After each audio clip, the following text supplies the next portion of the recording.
Allez, bienvenue, c'est une première avec ce stabilisateur. Normalement, l'image ne devrait plus bouger systématiquement quand j'avance un pas. Et ça doit être un petit peu plus confort pour vous. Soyez les bienvenus. On va aborder un sujet qui est en lien avec ce que je suis en train de faire ce matin. Tiens, si vous voulez. On va aborder le sujet de l'anxiété aujourd'hui. Alors, anxiété, pourquoi ? Je m'étais quand même un petit peu habitué à tenir le téléphone avec une seule main. Et là, je l'ai sur un stabilisateur. Élément nouveau. Je ne connais pas, je ne sais pas comment ça va se passer. Est-ce que ça va fonctionner correctement ? Là, tenez, regardez, je suis en train de prendre un virage. Est-ce que l'axe de la caméra va rester en face ? Ouais, apparemment, c'est étudié pour. Bon, et puis ce qui est quand même super, c'est que autant avant, avec le téléphone, je n'avais qu'une seule main pour le tenir, autant maintenant, je peux me servir de mes deux bras et c'est pas dommage. Ok, l'anxiété, qu'est-ce que c'est ? Ça a deux formes, on verra les deux formes d'anxiété dans un instant, majeur, et puis surtout, l'anxiété, ça a un aspect un peu philosophique. Enfin, disons, la base de l'anxiété, c'est un aspect un petit peu philosophique que je vous propose d'explorer dans la troisième partie ce matin. Bienvenue dans le premier jour du reste de ta vie meilleure.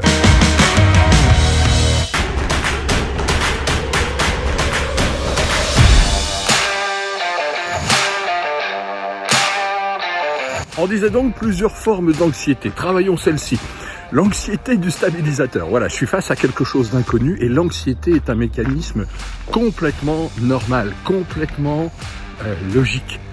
Ce que je veux dire par là, c'est que l'anxiété va faire partie de ce qui nous permet de sentir aussi les limites, un peu à la manière de la peur. Et l'anxiété, à cet endroit, quand elle est en face de choses usuelles de la vie de tous les jours, elle est plutôt une protection.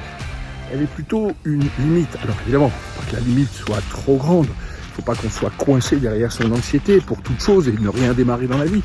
Mais en l'occurrence, cette anxiété-là, on va dire l'anxiété du conscient. Hein. Vous êtes conscient de l'anxiété, vous êtes conscient de la situation, vous la voyez venir, elle est là, je vais devoir filmer ce matin avec un stabilisateur. Est-ce que le résultat sera aussi... j'allais dire aussi bon, j'irai pas jusque là, au moins aussi satisfaisant que ce qu'on faisait ces derniers jours, ben voilà. Donc ça, c'est une anxiété que je peux sentir, qui est là et qui est bonne. Cette anxiété de tous les jours, là, encore une fois, faut pas qu'elle soit non plus trop présente, mais si elle est là, elle sécurise et elle est la bienvenue. Dans un instant, on regarde une autre forme d'anxiété.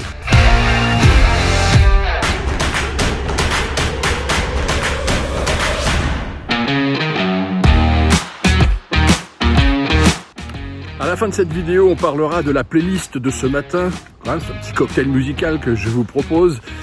En fait, c'est toute la musique que moi j'écoute pendant que j'enregistre, là, entre deux séquences.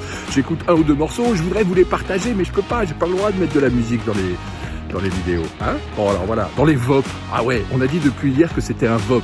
Un VOP, c'est soit une vidéo, soit un podcast. C'est vous qui choisissez. Allez, on revient sur notre sujet.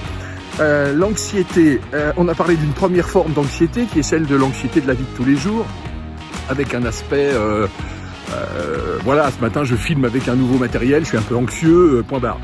La deuxième anxiété, celle qu'on aborde maintenant, elle est un petit peu plus subtile, dans le sens où elle est plus inconsciente. Hein. Je vous parlais d'une anxiété du conscient, là on va parler d'une anxiété de l'inconscient.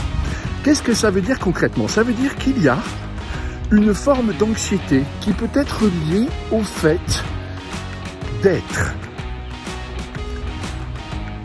Oula, être ou ne pas être, telle est la question. Oui, et rigolez pas avec ça, parce que dans la troisième partie, je vais vous dire comment on se sort de ce qui peut devenir carrément pire qu'une anxiété, une angoisse sur cette question-là. Les ontologistes, c'est-à-dire les philosophes qui s'occupent de la question du réel, réfléchissent sur sommes-nous réels ? Qu'est-ce que c'est que cette expérience d'être un être humain ? Ok les filles et les gars, les philosophes, je vous aime, j'aime bien discuter de ça avec vous, mais à un moment donné dans la vie, comment on se dépatouille avec ça, quoi ? Je suis anxieux, je suis anxieuse, je sais pas exactement pourquoi, il n'y a rien de particulier dans ma vie qui me laisse à penser que je devrais être anxieux ou anxieuse, et pourtant je le suis. Là, on s'interroge quand même sur tout ce que vous êtes, c'est-à-dire l'enveloppe, ce qu'il y a dedans, et ce que vous avez reçu pour traverser cette expérience assez incroyable qui s'appelle la vie. Et on a le droit de souffrir et d'être en galère avec de l'anxiété inconsciente. Alors évidemment, par définition, puisqu'elle est inconsciente, on ne peut pas aller l'explorer. On ne peut pas aller la toucher. Ah, bien sûr que si, il y a des techniques pour ça. Bon, et puis moi je vais vous relater, puisque j'accompagne un petit peu les gens sur ces questions-là, c'est une raison assez récurrente de la présence dans mon cabinet. Je vous dirai dans la troisième partie comment en fait on peut venir incarner le sujet. Le sujet c'est nous, hein. On est bien d'accord, on est en train de parler de nous. Est-ce qu'on existe? Est-ce qu'on n'existe pas? Comment c'est d'exister? Est-ce que j'existe bien? Est-ce que je suis en existence à la hauteur de ce que j'attends de moi? Là, on touche à un autre sujet sur lequel on viendra bientôt parce qu'il est super intéressant. C'est le sujet de la culpabilité. Moi, je suis en train de me faire des muscles de ouf. J'ai mal au bras. Bref, c'est pas mal, hein, ce stabilisateur. Je reviens au sujet. Donc, on se posera la question de savoir comment on peut sortir de ça. Et vous allez voir, c'est tout à fait incroyable parce que la meilleure façon d'en sortir, c'est d'accepter d'y entrer.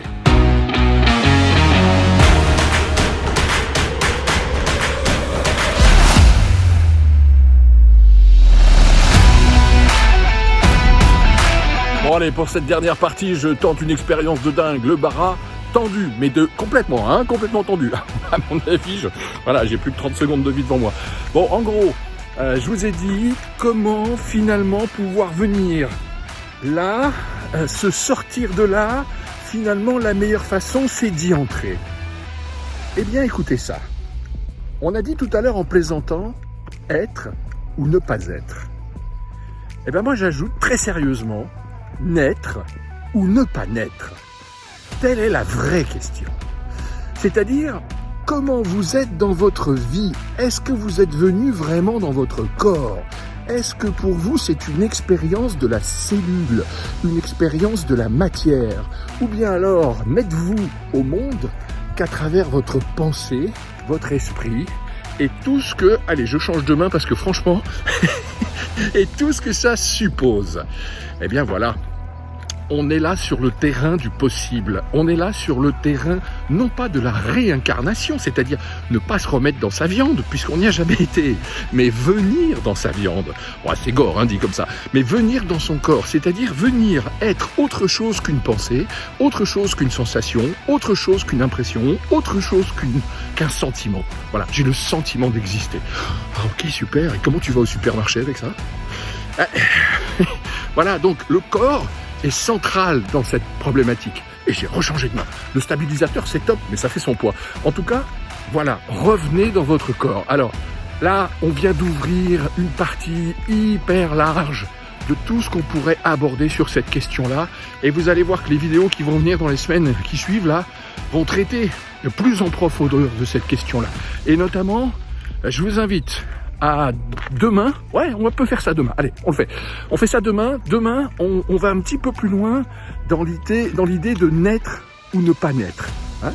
Finalement, qu'est-ce que c'est que ça? On arrive dans la vie, on nous apprend des tas de choses, des tables de multiplication, le français, ces choses-là, mais on nous apprend pas à être, et encore moins à être dans notre corps.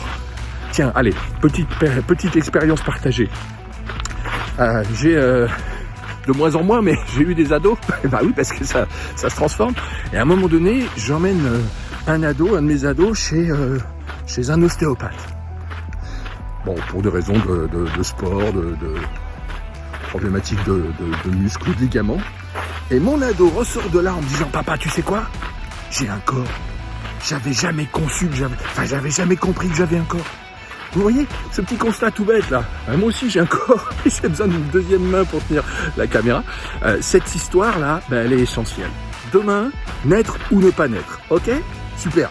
Dites donc, dans le premier jour du reste de ta vie meilleure, musicalement ce matin, il y a eu du Drops of Jupiter, c'est Train, c'est pas drôle, c'est Train. Il y a eu du France Gall avec musique, ça c'est juste pour se souvenir qu'on n'a pas le droit de mettre la musique dans les vidéos, dans les VOP. Et puis on a eu aussi un petit, un Stevie Wonder. Isn't She Lovely? Stevie Wonder, bienvenue dans la playlist de ma vie meilleure. Et enfin pour finir, mais ça c'est juste pour moi, on s'est fait un petit Mitchell avec Happy Birthday Rock and Roll. Prenez bien soin de vous et à très vite.